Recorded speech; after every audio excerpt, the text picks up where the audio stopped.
Good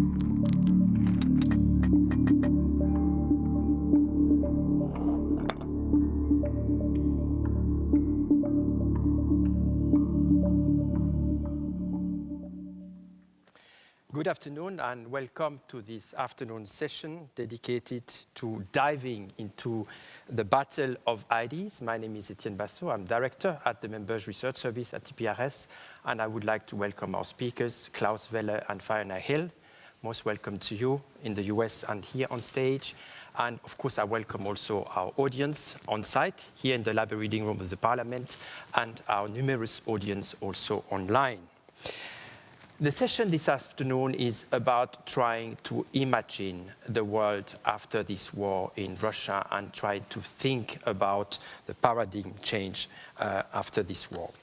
Let me introduce our speakers. I mentioned Fiona Hill, speaking from the US. She's senior fellow at the Center on the United States and Europe Foreign Policy Program at the Brookings Institution. And previously, Fiona, you were Deputy Assistant to the US President and Senior Director for European and Russian Affairs at the National Security Council, and you have published a lot, including recently on the ongoing conflict and its consequences. And then we have Klaus Welle, our Secretary General of the European Parliament since 13 years, formerly Director General for Internal Policies in the Parliament, Chief of Staff of the President, and previously to that, Secretary General of the EPP Group. And in your current position, you are like the Chief Advisor to the President of the European Parliament, and you brought foresight very much at a high level in the House. And actually, I'd like to mention a little anecdote, is that we are doing a lot of work on foresight in the EPRS, and you were one of the, we are the only one that pushed us to think about war as a possibility before it happened, and actually, you were right in doing so. So the war launched by Russia against Ukraine is a big shift, something that we didn't see coming, at least to the extent of its brutality. But the shift is not only for Russia and Ukraine, it's also about the wider world. And my simple question to both of you is, how much is the war of Russia against Ukraine a paradigm change for the global order? And I'd like you, Klaus, to start, and if you could stick to 7 or 8 minutes for these introductory remarks. And then we will move to the US and ask Fiona to the same question. Over to you. Yes, thank you very much, Etienne, also for your very kind words. And I would also like to say that I feel privileged to discuss with Fiona Hill. We had the privilege also during the COVID times to discuss a bit on different issues, including on Northern Ireland. And I was really impressed how Fiona, from the position where she's now in the United States, was nevertheless insisting that young people in Northern Ireland can't be left behind, even though there's Brexit. And I think we agreed some measures together, what we could do to integrate them with the European Parliament in the European Union Visitors Programme. So I feel very privileged that we can continue the debate today, Fiona Hill. On the paradigm shift, in fact, I believe there are a whole number of paradigm shifts, some which are attempted and some which are real. We definitely have an attempted paradigm shift on the Russian side, because Russia would like to find out whether we can't altogether go back to the rules of the 19th century, where you can invade your neighbor, where you can take a piece of your neighbor's land, and a couple of years later you're coming back, and you can take another piece, where you can intimidate, where you can dominate, and where the sovereign territory of a country is no longer respected. Unfortunately, I fear it's even going a little bit beyond. There is this debate about the bipolar world, which at first glance sounds fine. Why should it be unipolar? Why shouldn't it be bipolar?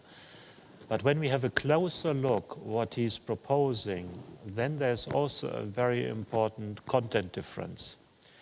And the content difference is that contrary to, let's say, the Western world, where the individual is crucial, the person is crucial, human rights, the rule of law, democracy. On the other pole, if we follow Mr. Putin, you have a collective which is crucial. And the collective which he's proposing is the eternal Russia. But if the collective is decisive, then the rights of the individual are no longer guaranteed. And we have had this experience in the past 100 years already twice.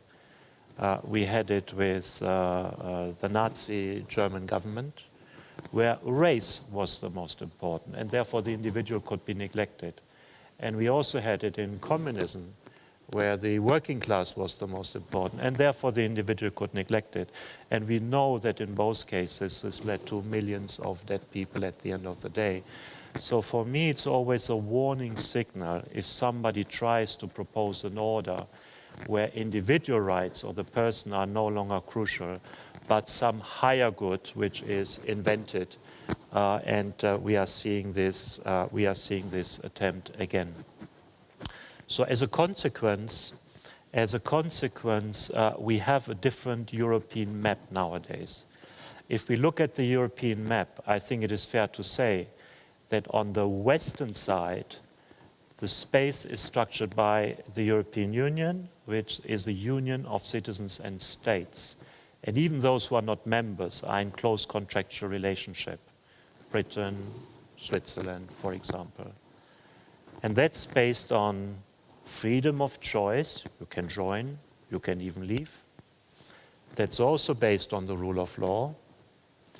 So that's based on respect of human rights. And in the east of the continent, we have another proposal, and that proposal is empire. And empire means not relationship of equals, submission of the neighbors. And because that proposal normally is not very attractive for the neighbors, it leads very quickly to violence. And the space in between, which is Ukraine, unfortunately, and you could say Moldova, is potentially the territory of war. On our side, things have also changed. The European Union, because of the tendency of the weaponization of everything, we have seen that refugees were weaponized. We are seeing that energy is weaponized. We are seeing also that food is being weaponized. Because of this attempt for weaponization of everything, suddenly the traditional NATO tools were not good enough. You needed a different kind of tool set, and that was the tool set of the European Union. To invite the refugees under privileged conditions, to reorganize the energy market, to be there with financial support. We should not forget that the European Union institutions are the second most important international donor, just after the United States. And last not least, to give hope by providing a membership perspective. So in this crisis, in the area of security and defense, under the heading of weaponization of everything, the European Union and NATO have become complementary. We need each other. What we have, NATO doesn't have. What NATO has, we don't have. So that's an important paradigm shift as well. And if we look at the global scenario, including China, we are seeing that the period which started in 1991 with the collapse of the Soviet Union, where we all thought the systems competition is over, that period is finally finished. We had 30 years where we thought the most important is price. So the cheaper the better, and wherever it could be produced, whatever system was the basis, didn't matter. That period is over. We have a paradigm shift from price to security, which means that we have to be ready to pay more if we want to have security. We've seen it with Huawei. Huawei had the best offer technologically and cheaper, but we took Nokia and Ericsson for security reasons. If you make this choice, this is called inflation in economic terms. So after 30 years of deflation, we are now re-entering a phase of inflation, which has serious consequences also for our societies. And if I could try to mark a sixth paradigm shift, we had a very open debate about strategic sovereignty with pluses and minuses. But I think in this war it has become absolutely clear that this is a necessity. It's a necessity because it simply means that the European Union needs to be able to react to external shocks. If there's an external shock that could be military, that could also be economic, that could be raw material, that can be energy, the European Union needs to be prepared to react to that external shock.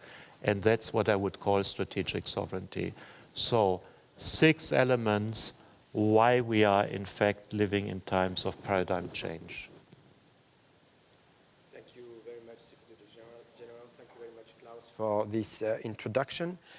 Before moving to Fiona, just to indicate to the online audience, but also to the people in the room, that they can think about questions that will come immediately after Fiona's presentation.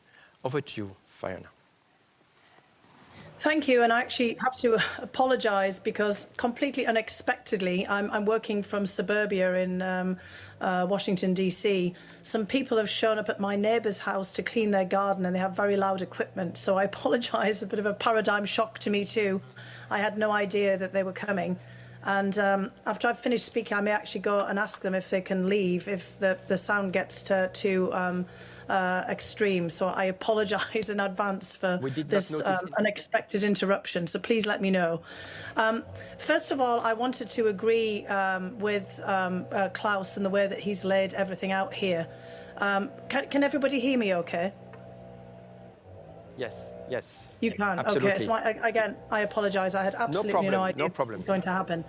You know, the way that Klaus has laid everything out here, I think, is very clear. You know, he mentioned, you know, the risks to Ukraine and also to Moldova, but I think, you know, we also have to add Belarus into this context as well. And he also mentioned, of course, the weaponization of everything. And one of the issues that we've also seen weaponized is language and history. You know, one of the reasons for this war and the intervention by Russia has been based on a complete reinterpretation of European history and Russian history, and also a kind of determinism around language, which of course are issues that have been extremely consequential and dangerous in the European context in the past, of course in the course of the 20th century. Where borders were drawn with a fixation on a particular interpretation of history and also of language. And so as we move forward, we have to also write that paradigm. This is a shift back, as Klaus said, to the 19th century and also to the horrors of the 20th century in terms of this fixation with interpretations of sovereignty and independence and borders in accordance with readings of history and of language. Another one of the risks that we have as a result of this paradigm shift, and I know that we're going to get into this further on in the discussion, is the threat of the use of nuclear weapons.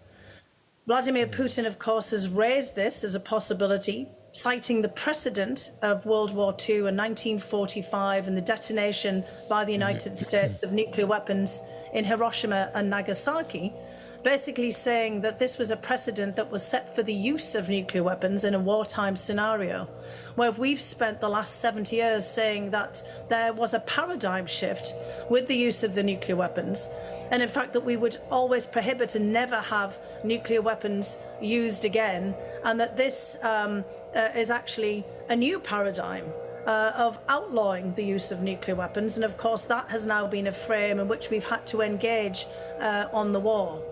Another of the paradigm shifts that we've seen here is the fact that there's been no clear casus belli, no particular reason for the outbreak of war and the invasion of Ukraine by Russia in February of 2024.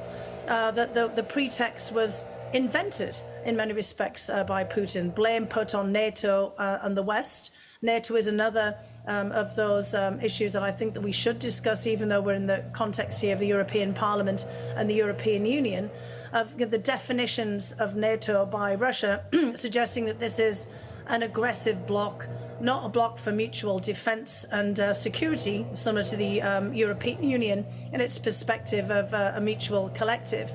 And so what Russia has tried to do is shift all the paradigms and the views of the European enterprise since World War II. It's also a paradigm shift in the global sense, not just in the European sense that Klaus has outlined here. Russia has been making a bid for a realignment globally. an alignment between the West and the rest. Putin in September of this year, in his annexation speech, taking control or trying to exert Russian control over Donetsk, Luhansk, Zaporizhia and Kherson, basically saying that Russia is at war with the West and that the rest of the world needs to recognize this. The conflict in Ukraine is a proxy war and is seeking to have a realignment with countries in opposition to the West as well. So this is a series of paradigm shifts, as Klaus is outlining here, with very serious consequences. It's an end to not just a European security order that we've seen since World War II and since the end of the Cold War, but also an attempt to overturn a global order based on norms and agreements. In fact, Russia has violated a number of norms and agreements, of course, of global as well as European and international consequence, but also commitments that it made itself to protecting Ukraine's sovereignty, independence and territorial integrity in 1994 and indeed in recent statements. So I think we have to look at this war in Ukraine in a very serious context, not just in a European perspective, but also in a global perspective. And I know that we're going to talk about that in more detail as we go on. I'm going to actually stop because I'm going to have to ask the people outside to move away from my windows. And I apologize profusely for this sudden intervention in my speaking space. It just shows how quickly things can change in an unexpected fashion. Thank you very much, Fiona, for this introduction, and be reassured it has not been disturbing so much here at our end, the quality of sound. So just to say, take the advantage of putting a question to Klaus. 2 weeks ago, you were visiting the United States, and you were talking at Harvard University, and you insisted on one point, is that Ukraine and Russia have a close history, families, proximity, community of language, even if the languages are different, but they understand largely each other. However, Ukraine was progressively moving to another political system, which is not a perfect democracy, but still aiming at establishing a democratic system and therefore challenging the authoritarian regime in Moscow. So how do you see this war as being a fight between two systems and two ways of governing? Mm. Yes, thank you, Etienne. I mean, there are different ways to categorize this war. One, which is very interesting, which is brought forward by Timothy Snyder, is that this is a kind of colonial war, where Russia, in fact, tries to submit Ukraine again. And when we look at the history of the Second World War, which is the area of study of Timothy Snyder with his book Bloodlands, he's saying that, in fact, Germany in the East conducted a kind of colonial war. So Ukraine, I think, is understanding it exactly like this. We also have signs that children are abducted, that population is forcibly resettled into Russia, and Ukraine is simply not going to have it, again. But I think beyond this, it is absolutely remarkable when we are looking back that Ukraine was insisting to have a European future. I never forget that in 2014 on the Maidan, on the top of that construction, that statute, on the top of it there was the European flag. And I could also never have imagined that people are ready to risk their life for an association agreement with the European Union. I mean, we believe this is something very bureaucratic and boring. But for them, it was the embodiment of a different future, to belong to a community of democratic states. And that's, of course, the challenge also for Ukraine. It is not just a conflict between two states, but it's a conflict between two different systems, between a democratic system that surely still has to improve, and between and on the other hand, an authoritarian system that's not only trying to suppress their neighbors, but also their own population with a huge security apparatus. Thank you very much for this. And it's actually striking to see that very much in Ukraine, in Kiev, is happening in the parliament. That's where they are receiving guests from the outside. That's where visiting presidents are speaking. Our own president came here as the first Western leader to address the Rada. And on the other hand, President Zelensky, when he addresses international audiences, he also speaks to parliament. And that's something that clearly Putin doesn't have on his side. So do you have any comment further, Klaus, on this question of democracy? Or Fiona, you would like to comment on this? Well, I'll come in quickly here. I've now got silence around me, so sometimes, my democratic intervention worked. I asked them, please ask them to go away just for half an hour. I think, just reinforcing what Klaus has said here is that, we see indeed a clash of systems and also outlooks here. From the Russian perspective, there is no such thing as individual agency, or even, the ability of groups of people to, take collective action. It's very much a top-down system where this whole decision to go to war has been made by Vladimir Putin against even I would say, the intercession of some members of his own security circles who were clearly not in favour of the war, but with a very small group. And the whole war is kind of reinforcing the lack of democratic accountability and checks and balances and systems. It's, I think, a very cautionary tale for where we could be if, we see the breakdown of, the democratic participation in our own societies. And what Ukraine is showing is a very different model. I mean, we've had a lot of criticism about Ukraine and corruption and, a lot of the political upheaval that we've seen, constant changes of government, sometimes through demonstration, not always through the ballot box. But what we're also seeing here is the capability of a nation, of a group of people to pull together and to, kind of basically fight off tyranny and authoritarianism. I mean, this is really the precedent that this war is setting. It's the same bad thing that we saw, yes, in Europe in the 20th century. Yes. And Ukrainians are refusing, to be kind of forced into describing themselves as Russians. They are exerting their own agency. They're exerting their own independence. And, this is a whole country that is pushing back here. And I think, as Klaus was saying as well, the aspiration to join voluntarily European institutions is pretty critical. Putin has been, and the Russians have been, trying to tell the world that European institutions are not voluntary, that Europe is a bloc that's dominated, in fact, by the United States, which the European Union, of course, is not, or that NATO is the same. But the recent decision by Finland and Sweden to voluntarily join NATO after decades of neutrality is also underscoring this, that Europe is built up now on very much institutions based on voluntary association and a shared perspective on values and what else is important. So that is, again, a very important precedent that we're seeing, a paradigm shift perhaps even playing out in this war. So the democratic aspects of this, the embrace of the European Union, of Ukraine going forward, is a very important element. Thank you very much for these comments. Before moving to Russia and to look at the internal situation in Russia and the military operation, I'd like to ask Klaus about the assistance of the European Parliament to the Rada, to the Ukrainian Parliament. I think the European Parliament put a lot of resources to assist our brother or sister parliament in Ukraine. Yes. I think the European Parliament can be proud to have been supporting Ukraine in a very consistent fashion over the last 10 years.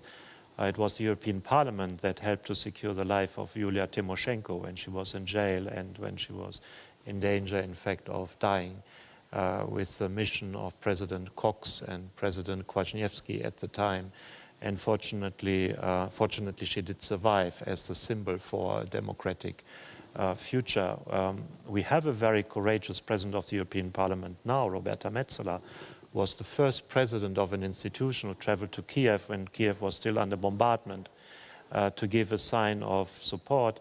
And also the European Parliament was the first parliament around the world which invited President Zelensky to address it in a digital form. Before then he industrialized it around the world. So we have been delivering a couple of firsts. And I also had the honor to sign a couple of administrative agreements, memorandum of understanding with my colleague in the Rada, to whom we have been delivering everything from cleaning material to electric material to cars to cameras. And we are now just starting a new phase where we try to assist them on their way to European Union membership by support committee to committee, but also on language, because EU language is specific and the EU-Ukrainian has still to be invented. So we want to welcome another nation state into the European Union. The nation state historically has been moving east. In the 19th century, we had Germany and Italy. In the 20th century, the successor state of the Habsburgs. And Ukraine narrowly missed that moment after the end of the First World War. You can read it very impressively in the books and in the writings of Serhii Plui, which gives a very detailed description how narrowly Ukraine missed that opportunity in 1917, 18, 19, 20, when Poland and other countries got their independence. So we are moving there, and in fact the function of the European Union is to give all these nation states a safe home and a common roof, and to replace empire by a union of citizens and states where nation states can be safe. Okay, thank you. Now questions are coming in Slido, and I encourage that further questions come in, and also encourage questions in the room if there are any. A question about the future and the outcome of the war, probably for you, Fiona. We see that Russia is suffering major setbacks. Some, such as Elon Musk, are pleading for some form of peace settlement, and you recently commented on this. You are a specialist on Russia. How do you see the winter going? Is Ukraine on course of victory? Do you imagine it is possible that Ukraine will regain the entirety of its lost territories, including Crimea? Well, thank you very much for that question. And look, I want to just reinforce what Klaus just said about the importance of maintaining this perspective about how things are shifting, and the fact that Ukraine is like so many other European countries of basically having to fight for its independence repeatedly and having missed out on earlier occasions. And we also have to remember that Ukraine has been independent now, like Belarus and Moldova and Armenia and Azerbaijan and Georgia and all of the Central Asian states for 30 years. And so, you know, what we are seeing, as Klaus had mentioned earlier, is an imperial land grab. And I think that this is the issue that people like Musk and many others haven't quite grasped here, that this is, you know, what part of the larger pattern of European history of countries constantly having to fight for the reassertion of their independence at different points in history. And there's a great similarity here with Finland, for example. Finland, which did secure its independence from the Russian Empire, like Poland, and also, again, the Baltic states as well, that were then, there was an effort to forcibly reincorporate them during World War II. The Baltic states, of course, Estonia, Latvia and Lithuania, were forcibly incorporated into the Soviet Union during World War II. And Finland, however, managed to fight the Soviet Union off again, yes, but with a significant loss of territory during the Winter War. And this is how things are kind of playing out now in this war. There's a lot of pressure for Ukraine to basically negotiate with Russia now. But we have to remember that every negotiation that Ukraine engages in, as Musk and others have been suggesting, leads to a loss of territory for Ukraine. Because Russia has taken territory in 2014 in the form of Crimea, of course, sparking off a war, deliberately a manufactured war in the Donbass region, and now has claimed the annexation of Donbass along with Zaporizhia and Kherson. And so every issue that we have to deal with in course of this war will be in some way sanctioning the forcible seizure of territory, as Klaus laid out very clearly at the beginning here. And so, you know, everything that we contemplate here be a pause in the conflict, a ceasefire, which, you know, it looks like the Russians perhaps may be pushing for now, because it's clear that Putin, having withdrawn the troops from Kherson, wants to consolidate the territorial gains. Everything that we'll be discussing in the future is how to make sure that that does not happen, that we are not recognizing in some fashion Russia's grab of territory.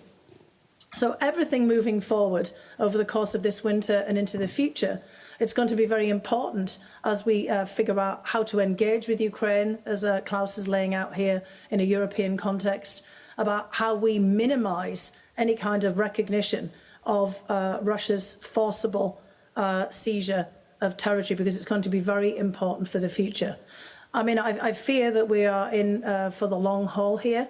In terms of this war, we are going to be at war for some considerable period of time. It's evident that no matter the pressures on it, Russia is not going to give up this territorial acquisition. It's important for Putin, but it's also very equally important for us not to accept that in some fashion. So that's going to be the dilemma, irrespective of what people put out there for the framework of resolving this conflict. The dilemma for Europe, the dilemma globally, internationally within the United Nations as well, is going to be how to find formulas that do not recognise the forcible seizure of territory by Russia.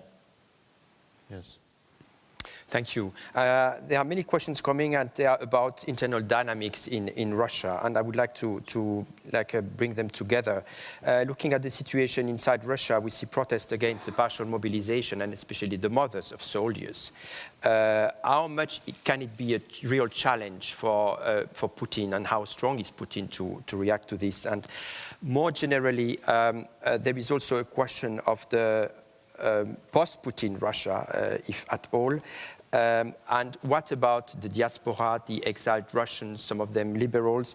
Is the system so established, corrupt, and resilient that whoever is in charge, a different future is rather unlikely? So protests inside, weaknesses of Putin, and on the other hand, a possible different future.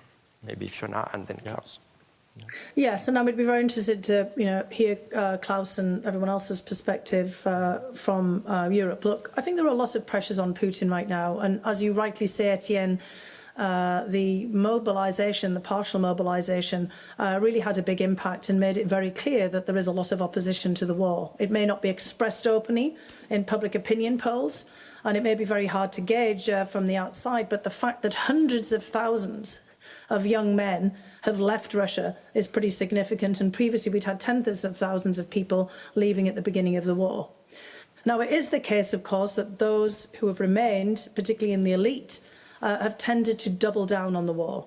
I mean, there are disturbing stories from some of the circles around the Kremlin that show that they're just as vociferous in their support of the war as Putin and his immediate circle is.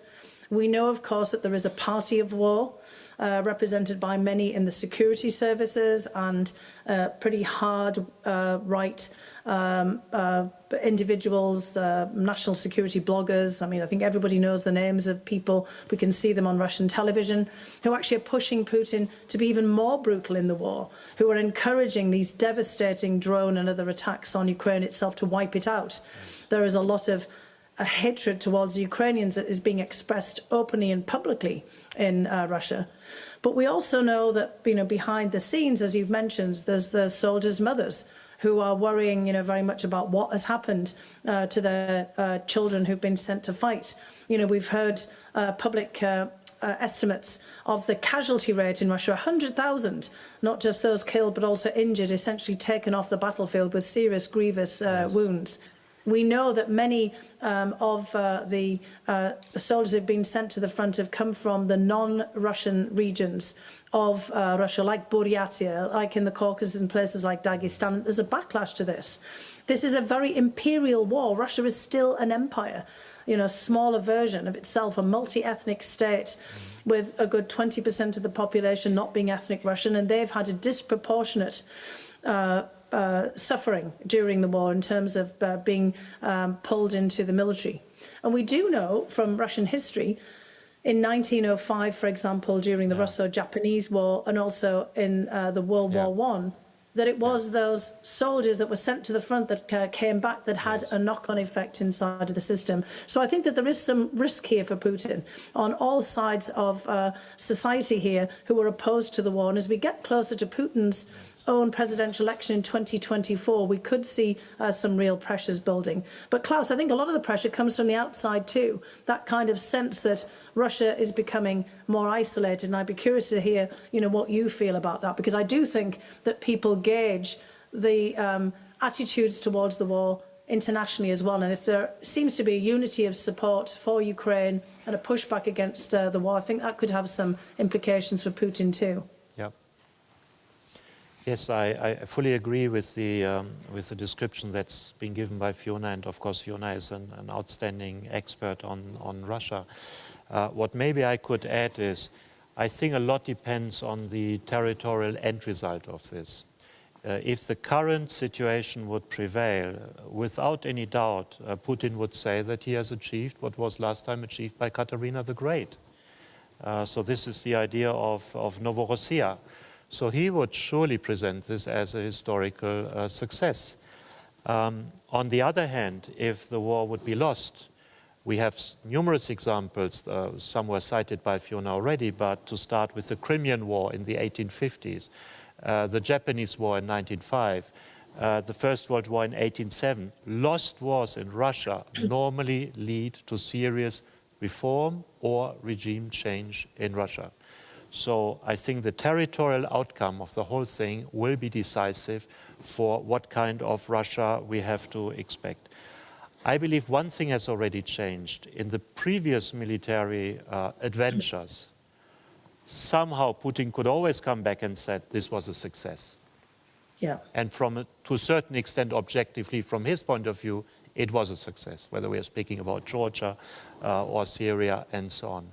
I think we are in a situation where for the first time, objectively, the interest of Vladimir Putin and the 5,000 people of the elite who are probably decisive are no longer necessarily aligned, because they lose their property abroad, their families can't stay abroad, they can't travel anymore, and they become extremely dependent on China, which cannot be the outcome that Russia is wishing for. That's something interesting, I think, to be looking for. For Russia's future in general, I would just like to say one thing. I think it is very important that we don't believe that a country is necessarily and always going to be in a certain way. If we had believed that, what would have been the situation of us Germans in 1945? Nobody should have cooperated with us, and everybody should have thought that Germans are beyond rescue. So I think the same benefit of the doubt also needs to be given to Russia. And we have a Russian opposition, which is, I think, led by Mr. Navalny, who is spending his time in jail. And we shouldn't delegitimize them by saying Russia will always be like this. We have to have the hope that Russia can always also be different and finally accept its neighbors as equals and stop to have imperial ambitions. Thank you very much to both of you. And let's go for these very last minutes of the discussion to maybe the wider world. I have a question here. If you can take a micro and then keep your remarks short, time is flying. Okay, good afternoon. Sébastien Mardieu from the European Commission. You talk about weaponization, shift of paradigm, but I think that one of the key paradigm shifts in the European Union is that now we are delivering real weapons on a day-to-day basis to Ukraine. And my question would be, is there any monitoring mechanism for these deliveries? And if not, are you not afraid? Because when the war will be over, what are we going to do with all these weapons in the East? Thank you. Another question, maybe to extend to what actually I wanted to come in, is European security and what you said, Klaus, in your introduction about the complementarity of the two blocs. NATO on the one hand, EU on the other hand, and the fact that the instruments are complementary. On the one hand, a classical military alliance. On the other hand, a regulatory power with trade agreements, with possibility to make sanctions, and so on and so forth. So, taking this question and asking more widely, how do you see the future of European security in this new context? Yeah, I think something very surprising is happening, because the war aims of Putin were, one, the demilitarization of Ukraine, and B, the denazification of Ukraine. What we are seeing instead is the demilitarization of Russia. Russia has lost enormously in heavy weaponry, also in very experienced soldiers. In some categories, the assumption is up to 3/4, especially in the early days in Kiev. Whereas Ukraine is resupplied by the West. And the outcome could very well be that at the end of this adventure, the strongest conventional army in Europe is the Ukrainian army. Is this something which is making me nervous? No. I think because they will play a very important role in protecting us from what otherwise could be Russian aggression towards the Baltics or other countries. I think it is remarkable that nowadays the European Union is financing more than 3 billion of weapons delivery via its member states from the European peace facility. Unfortunately, also in this area, we only moved forward with the back to the wall and looking into the abyss, but I think we've been making decisive steps which will be necessary for the security of this continent in the future. Fiona, any comments on this? Yes, I mean, I think that this is a really important set of points, and I'm glad that this question was raised. And as Klaus said, the desire of Russia was to see the demilitarization of Ukraine, but frankly, it was also to push for the demilitarization of Europe. If you think back to December of 2021, it's always hard to think back given so many things that have happened.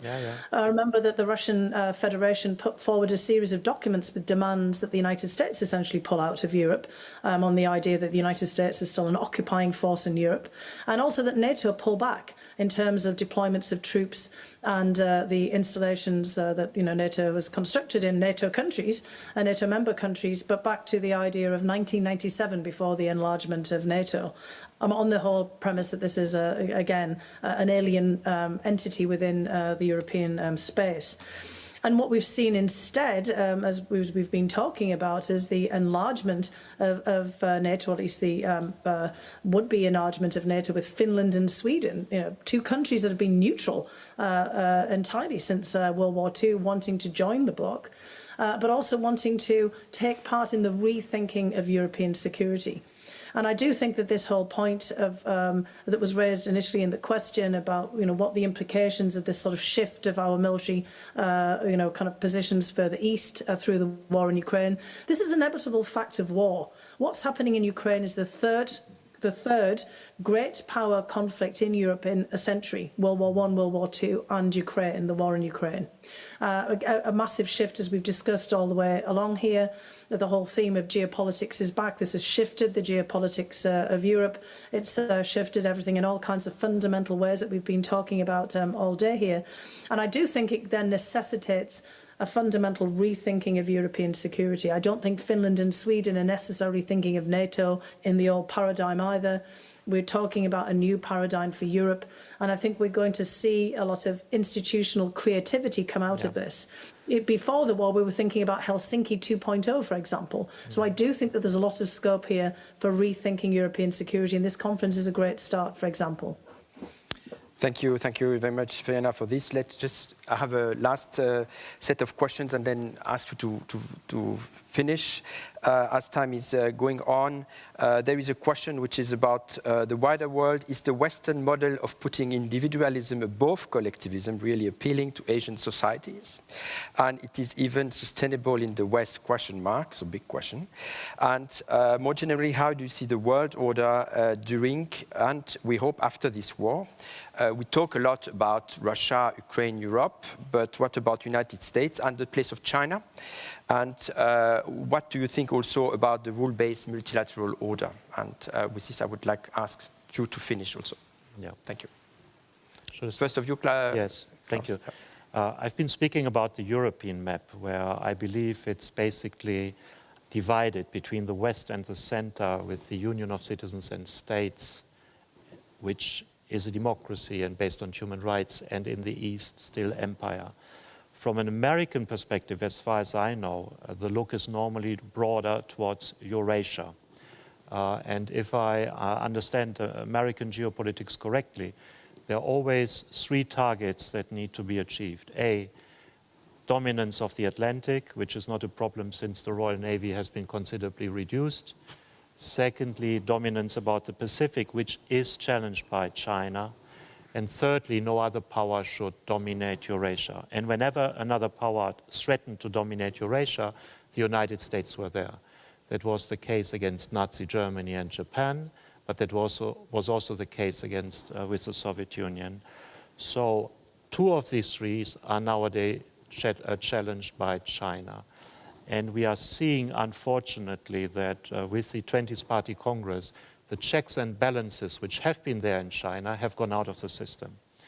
both in terms of limit of terms of the president, but also with different factions controlling each other, with the president, prime minister, and the Politburo. So we are seeing that there's a potential conflict which needs to be managed, and the recent meeting between Biden and Xi Jinping, I think, was very interesting in this regard. But we can also see basically every week decisions which are about the issue who is going to be the number one. For example, the decision to no longer allow the highest tech semiconductors to be delivered to China, and even say that American citizens who contribute to this can lose their American citizenship, shows that it's a very serious issue for the United States. But it also has to be a very serious issue for Europe, because it matters whether the number one is a democracy or whether the number one is an authoritarian state and tries to impose its way of thinking on the rest of the world. Thank you. Fiona, any comments on this? Yes, I'll just pick up on where Klaus had left off there. I mean, I think that this question about collectivism versus the individual. I mean, there doesn't have to be such a black and white opposition of these two issues, because as Klaus is laying out, we're talking about a union of citizens in democratic states where people's individuality is also being able to have expression. You'll be able to exert your individual agency, but also taking collective action and being part of a broader collective. And we're seeing that in Ukraine, for example, and we see that across the European Union. And, one other final point here is that I think there is now, as a result of the war in Ukraine, again, another shift. It may be possible, for us to also have some outreach to China here. I think if we look at what just happened in Bali, at the G20 meeting, the meeting between President Xi and President Biden in an effort to sort of tamp down some of those tensions, I think the war in Ukraine has been a big shock to China as well. It's actually, I think, created a whole set of questions that are not comfortable for China. It's put a lot of spotlight on Taiwan, perhaps in a way that China hasn't been quite prepared for. A lot of focus, again, on the risks of conflict with China, for example. And China has also been very focused on upholding its own sovereignty and territorial integrity, and yet has in some way facilitated through the partnership with Russia this brutal destruction of Ukraine and its sovereignty and territorial integrity. And I do think that we can see some signs of a shift there, perhaps even a slight paradigm shift in China as well, which may again give us some opportunities. And I think certainly gives Europe some opportunities as we start to rethink the contours of European security, how we deal with Russia in the future, as Klaus has laid out, and I completely share his perspective of not writing off Russia and Russians in the future, even as we have to deal with the atrocities that this particular regime has carried out there, and the people who have enabled war crimes and all the things that we've seen in Ukraine. We can start to think about a different kind of future, a future for our security and engagement, and China and Russia have to be part of all of this as well. Thank you very much, Fiona and Klaus. And with this, we come to the end of this conversation. It has been really a privilege to have you both here to share your knowledge and your passion for geopolitics, and to have you also in conversation. So thank you very much, and we wish you well for the rest of the day. Thank you. Thank you.